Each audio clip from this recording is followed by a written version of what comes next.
Hello there, Crafty Doer. Jessica Michaels here. Welcome back to the Crafty Doings Mixed Media Paper Crafts. Welcome if you are new. This video is for a cherry on top in our monthly YouTube hop. This month's theme is the little things, and I have been inspired by a book series that I have been reading. I'm going to be using the new 49 and Market Travel Diaries and also some Lindy's Magicals. So grab a comfy chair, grab all your crafty things, and let's get into the crafty doings. To begin, I am going to use some Strathmore Bristle Smooth vellum watercolor paper, and I selected this design from the 6x8 paper pad. I trimmed down my bristle paper to 2x6, and then I'm going to do the same to this portion of the design of the scrapbook paper because I liked the compass, I liked the layering design, and I think it would be really cool for the back of it. So in a nutshell, the book series that I am currently obsessing over is the Timeless series by Gabrielle Meyer. It was a series recommended to me by my good and crafty friend, Stephanie. I will actually link her in the description so that you can go check out her crafty stuff. And again, in a nutshell, it is about time travel. It is about faith. It is about clean romance and history. Those are a beautiful combination for an amazing book series. And so because there is a lot of time travel, this 49 and Market collection really spoke to me. And why not make a bookmark for my books? I also think that this bookmark can actually fit any book, because what happens if you're a bookworm like I am? When you dive into a book, you travel to different times and adventures and worlds. Am I right? So here I am pulling Lindy's Magicals Enchanted Forest collection, and I'm going to try to color match some of these rub-on transfers. I'm thinking I want to start with like a base, maybe brown, and so I want to select some rub-ons that are going to pop off of that color. So I think this compass with the beautiful blue oceans map and this travel one down here, because I need some kind of title or sentiment on my bookmark. Whether I'm going to use this colorful part, I'm not sure, but I'm going to put it aside just to kind of keep the creative juices flowing as I am working on my background. I'm going to take a peek at the rest of these in case I'm missing something, but I just don't think any of these really go with my vision. And that's the thing about when I create, I have this specific vision, and that's tough because then I'm setting myself up for an expectation. But anyways, that's here nor there. So now, the thing about Lindy's Magicals is that they don't look like their label. So I have color swatched quite a bit of them. So I'm going to look for Enchanted Forest here and show the difference between what you see on the cap versus when you color swatch them. So here, for example, is the Toadstool Taupe, and it does not look like it's a label. And my favorite part about Lindy Magicals is that you get all these tiny itsy bitsy little speckles of like a complete different contrasted color. But see, you can see the difference in between both of them. And I don't know if I might have written down the wrong name here. I'm not sure. I hope not, because it's been a while since I've reached for these. But anyways, here is the Dragonfly Denim. You see the difference, but still really cool how it has those pink little specks. Next up, we have the Gnome Berry. Very pretty, like copper orange kind of. This one's just straight up orange, the sparkling sunset, but it also has that yellow tones, but very different than what you see on the cap. So I think that's why it's really important to color swatch your product. And here we have the Fairy Garden Green. Even the color itself, you know, it says green. There might be undertones of it, but it's not green for sure. Am I right? So when I color swatch too, side note, I like to splatter and do whatever I think I'm going to do when I use that product. And that's why you see my color swatches at the top very dark and true to their color, because I blended it very well with water and a paintbrush. And then I went light, and then you can see the spritz. So I'm just trying to decide how I'm going to do set up this background. And honestly, these are just too pretty to choose. I am going to pull these three out because they are the closest color match to the collection. And instead of trying to do something crazy and wild and complicated, I'm literally just going to sprinkle a little bit of each down on my paper. Before I do that though, because these are powders, I want to lightly spritz my base with some water so that when I sprinkle it using a dry paintbrush, by the way, it doesn't fly everywhere, because then I'm going to have to spray it with water. So this is kind of like a little bit of glue per se.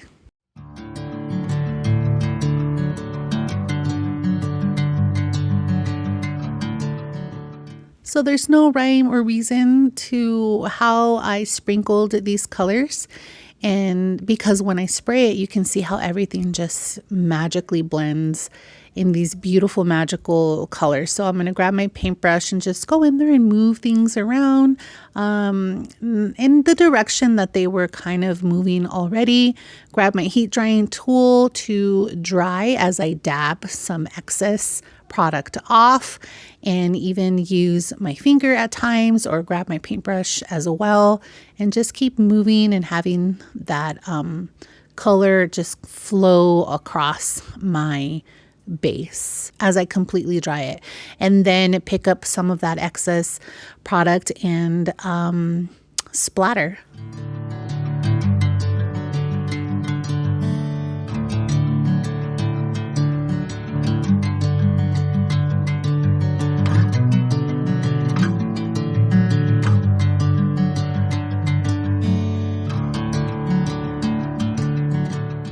I added some droplets of water to see if the magicals would react in any way.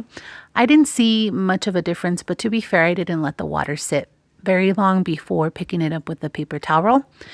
Now I am going to pick a color. I want to go neutral. I want to go brown to cover up these white spots on my base, and I'm going to refer back to my color swatching, and according to that, it tells me that Fairy Garden is the color for that. But as I'm mixing it here, it looks a little too gold and yellow for me, so now I am questioning my choices. And this is the part in my project where I start doubting everything. I start questioning everything. So I'm going to go in and rinse my paintbrush off and pick up just a tiny bit of the taupe, because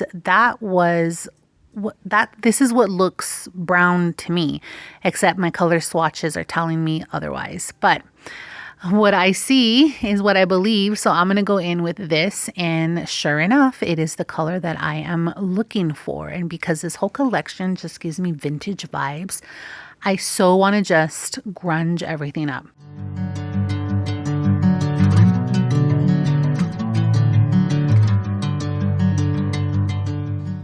I'm going to bring in 49 and Market dye ink in Cold Brew, which has become a favorite of mine to grunge up edges. And I'm going to ink the edges of this side of the bookmark and also the back side.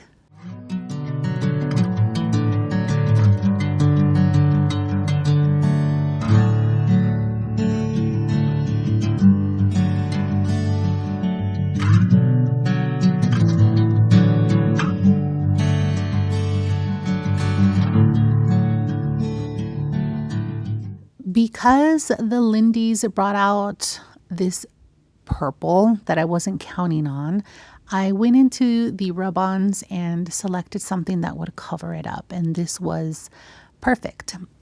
One of the things I'm going to do here to make it look a little distressed is to kind of partially rub on the edge here. That way when I pull it, it looks like it was almost torn. It works perfectly because then I can reuse the rest of the design elsewhere. Like I'm going to go ahead and rub it on the top and the bottom of the bookmark. And since I already distressed the edge the first time, I'm going to have that distress edge for the rest of the areas that I use the rub on.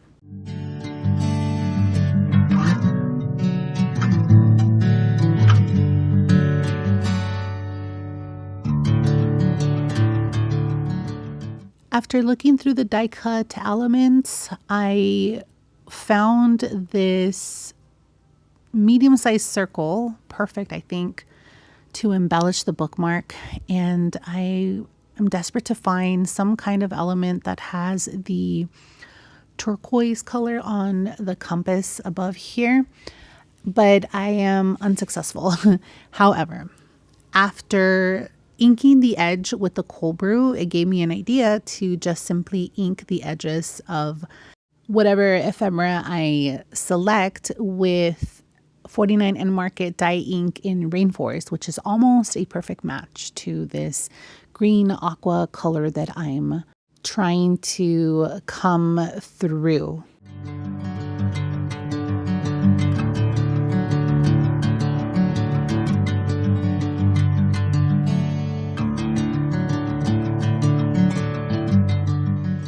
I think that inking up the edges with the Rainforest really helped. So I'm going to do the same with the bookmark. Even though I already inked it with cold brew, I think the Rainforest will slightly come through and it'll just help bring all of it come together. Now, before adhering the hearts and the circle, I am going to adhere both this side and the other side of the bookmark together and then run it through my sewing machine for some random and very fun machine sewing stitching.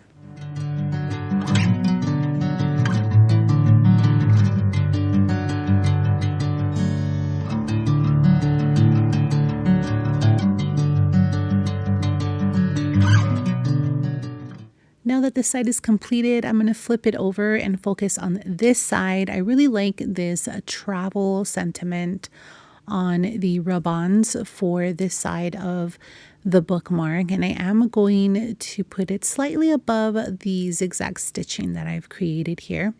I love these rub-ons. They're super complex and layered, which is awesome if you're not into creating those layers yourself. Also super easy to slap on just like a very simple mixed media background like I did on the back. Another thing that I also appreciate is how easy they are to rub on. I did accidentally rub on some of the design on top of the stitching, but a simple pick or scissors or popsicle stick can rub it off. And for this specific design works even better because it is a grungy distress kind of design.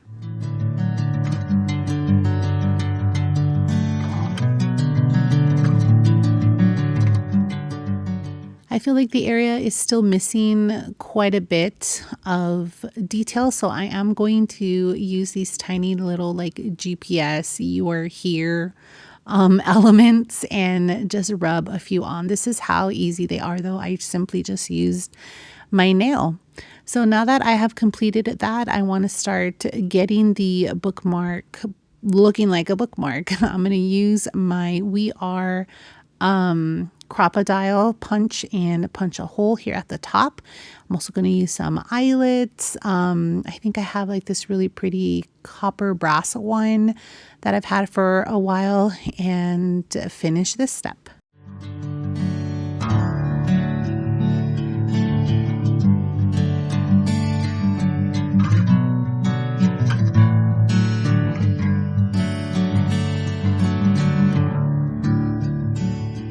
I've never created a bookmark. I don't have charms or tassels or cute fancy things like that, but I do have tons of chipboard elements and I know how to make a tassel. So that is exactly what I'm going to do. It's a very simple way. Just grab your thread here and round it up maybe about 7 to 10 times. Full disclosure, the way that I put this tassel together is not helpful for anyone. So I am going to skip ahead and show you how I end up creating the tassel and adding the chipboards to the bookmark. But first I'm going to punch the chipboards to add my eyelets with my crocodile punch, and was fairly easy, by the way.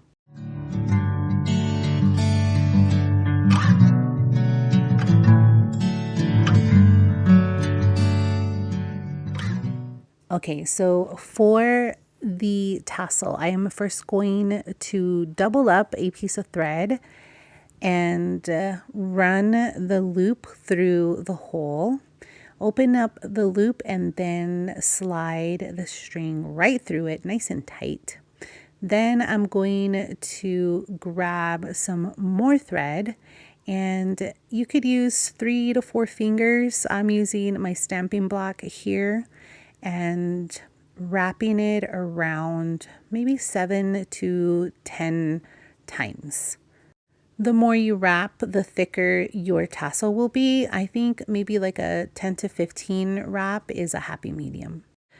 Now I'm going to slide this off and grab my thread that's looped onto my bookmark, loop it through my wrapped thread and give it a nice double knot.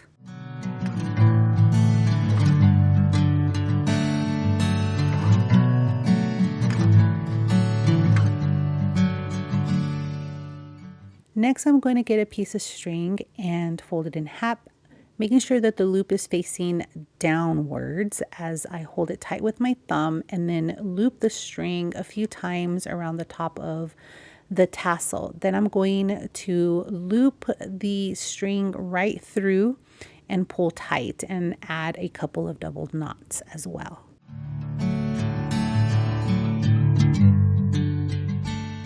Finally, for the tassel, I'm going to trim the bottom so that it has a straight edge. And similarly, for attaching the chipboard elements, I'm going to get a string, fold it in half, and put the loop through the bookmark. Then I'm going to loop the edge of the string through the chipboard elements and tie a knot.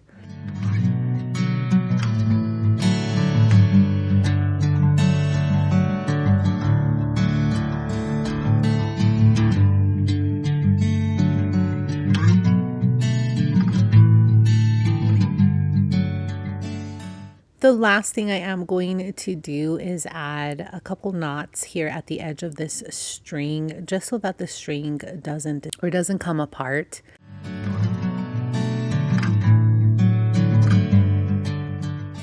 Here is the final look to my bookmark. I am very pleased with it. I like the little dangles that the chipboard elements added to it. The Lindy's gives it that sparkle, magical feel when you are deep into a book. The tassel was not my favorite thing to create, being it my first tassel, but I get even more excited when I put it in between this paper pack to see what it would look like hanging outside of my book. I like it very much. So I truly do hope that you were inspired today to reach for your mixed media products and add them to your paper crafts. Don't forget to hop along and leave a comment on each video for your chance to win a gift card to acherryontop. I cannot wait to see what the other designers created with this month's theme, The Little Things. Thanks so much for watching. Until the next crafty doings.